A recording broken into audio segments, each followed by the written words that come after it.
In the summer of 1940, the sky over England filled with machine gun fire and the scream of Stuka sirens as the world watched to see if the last island resistance would fall to Hitler's air shadow. July 10th, 1940, the English Channel glitters under a pale summer sun. Gentle waves strike the sides of a British convoy moving toward Dover. Then a sound rises from the east, a deep, steady hum. Aircraft engines, dozens of them. The smell of salt mixes with diesel smoke. Seagulls scatter as dark shapes appear over the water. German bombers are coming. This is how it begins, not with a formal declaration, but with a clash over shipping lanes. That morning, pilots on both sides climb into their cockpits. British pilots fly Hurricanes and Spitfires. German pilots fly Messerschmitt fighters and Heinkel bombers. Soon the sky fills with machine gun fire. Bombs splash into the sea, missing their targets. One ship is hit. Thick smoke rises like a warning signal. By nightfall, the Royal Air Force has lost several planes. The Luftwaffe has lost more. It is only the first move in a much larger struggle, the fight for control of Britain's skies. By June 1940, France has fallen. German troops march through Paris. Adolf Hitler stands victorious. Britain now stands alone, an island separated by a narrow strip of sea. Winston Churchill, the new Prime Minister of Great Britain, speaks to the nation. His words are firm and unyielding. The fight will continue, on beaches, in fields, and everywhere else if needed. Hitler has his own plan. On July 16th, he issues Directive Number 16. Preparations begin for Operation Sea Lion, the planned invasion of England. But for the invasion to succeed, Germany must first control the air. Without air superiority, the Royal Navy would destroy any invasion force in the Channel. The task falls to the Luftwaffe. Under Hermann Göring, the German Air Force appears unstoppable. Fresh from victories in Poland, Norway, and France, it fields nearly 2,500 aircraft. Bombers like the Dornier 17 and Junkers 88.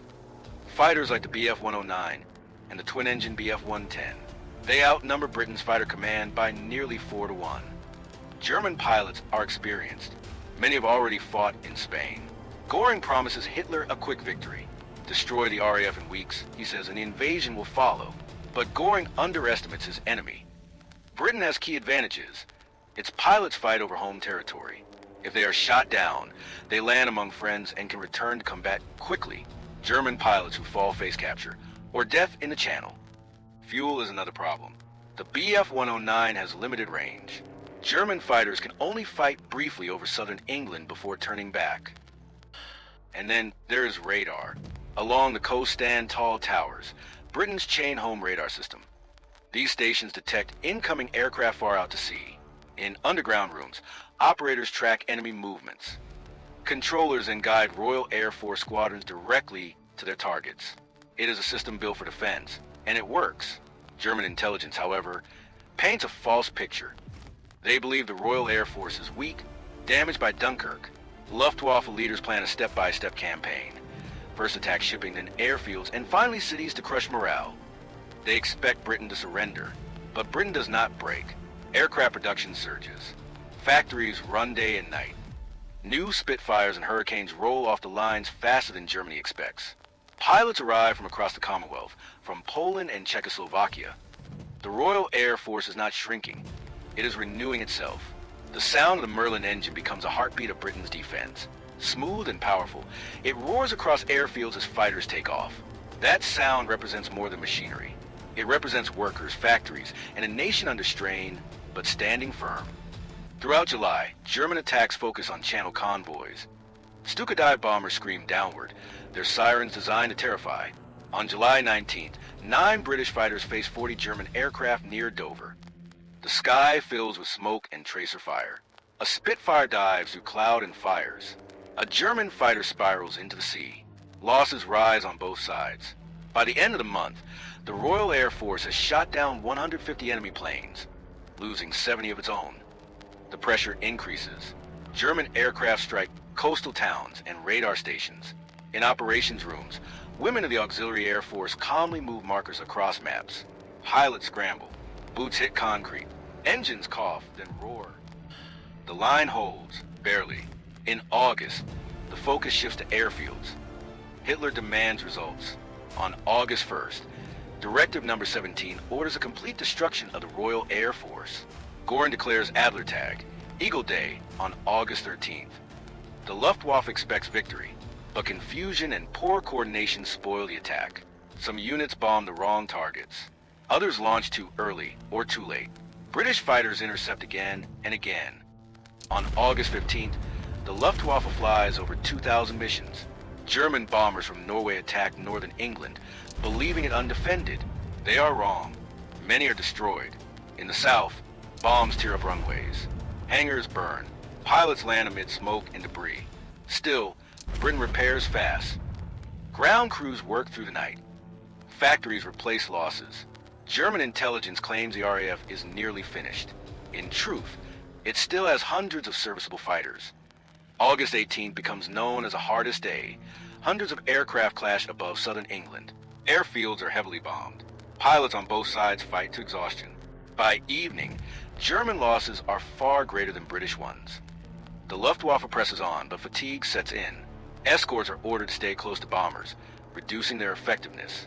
British squadrons rotate to conserve strength. Radar screens light up again and again, and each time, fighters rise to meet the threat. By late August, airfields suffer badly. Bombs hit control centers. Ground crews are killed, yet the system continues to function. German pilots grow frustrated. They expect a collapse.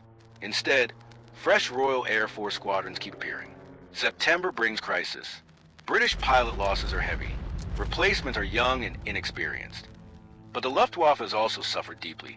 Aircraft lost, crews gone forever. Then strategy changes. After a stray bomb hits London, Britain retaliates by bombing Berlin. Hitler is furious. He orders attacks on British cities. On September 7th, hundreds of bombers strike London. Fires rage. Civilians die. The Blitz has begun. But this shift relieves pressure on Royal Air Force airfields. Britain takes advantage. On September 15th, massive German formations approach. Radar detects them early. Over 200 Royal Air Force fighters intercept. Dogfights rage across southern England. By day's end, German losses are severe. The Luftwaffe fails to gain control of the air. The invasion is postponed, then quietly abandoned. Bombing continues at night, but Britain endures. Civilian morale does not break. Production continues. Air defenses improve. By October, daylight attacks fade. German forces begin preparing for war elsewhere. The Battle of Britain is over. It ends not with surrender, but with survival. Britain stands. Hitler has been checked for the first time. The cost is heavy. Pilots lost, cities damaged, lives shattered. But the island remains free. And the sound of the Merlin engine, once constant, fades into memory. It becomes a symbol, not just a power, but a determination. Ordinary people, in extraordinary times, refuse to give way.